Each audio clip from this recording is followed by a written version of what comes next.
किसी रिश्ते को कितनी ही मोहब्बत से बांधा गया हो, अगर इज्जत और लिहाज चला जाए तो मोहब्बत भी चली जाती है। अपनी ज़ुबान को किसी ऐबों से आलूदा ना करो, क्योंकि ऐब तुम्हारे भी हैं और ज़ुबानें दूसरे लोगों की भी हैं। अगर कभी किसी चीज़ का गुरूर आने लगे तो एक चक्कर कब्रिस्तान का लगाया करो, वहाँ आपसे भी बेहतर इंसान मिट्टी के नीचे दफन है। अगर हमसे गलती हो जाए तो इब्लीस की तरह दिलेर नहीं होना चाहिए, बल्कि माफ़ी मांग लेनी चाहिए, क्योंकि हम इब्ने आदम हैं, इब्ने इब्लीस नहीं। वक्त ने एक बात सिखाई है, हर ताल्लुक़ रिश्ता नाता तब तक ज़िंदा है जब तक आप दूसरे के मयार और तवक्कुआत पर पूरा उतरते रहें। अल्फाज का चुनाव सोच समझ कर करें।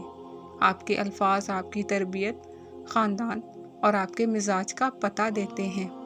बेलगाम अल्फाज बेलगाम जानवर की मानद होते हैं।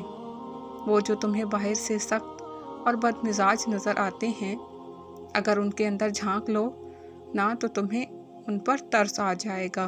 धोखा खाने वालों को तो सुकून मिल जाता है, लेकिन धोखा देने वाले को कभी सुकून नहीं मिलता। इस सूखी छड़ी से बदतर है वो औलाद जो बुढ़ापे में माँ बाप का सहारा ना बन सके। बुरा वक्त हमेशा गुजर जाता है, चीज़ें ठीक हो जाती हैं, बस इंसान का ज़र्फ़ आज़माना होता है अल्लाह ने। बदलती हुई चीज़ें अच्छी होती हैं, मगर यकीन कीजिए बदलते हुए अपने बहुत तकलीफ़ देते हैं। मोहब्बत किसी के लिए अपनी जान कुर्बान करना नहीं है, क्योंकि ये जान तो अल्लाह की अमानत है। मोहब्बत तो किसी रज़ा और खुशी के लिए अपनी रज़ा और खुशी को कुर्बान करने का नाम है।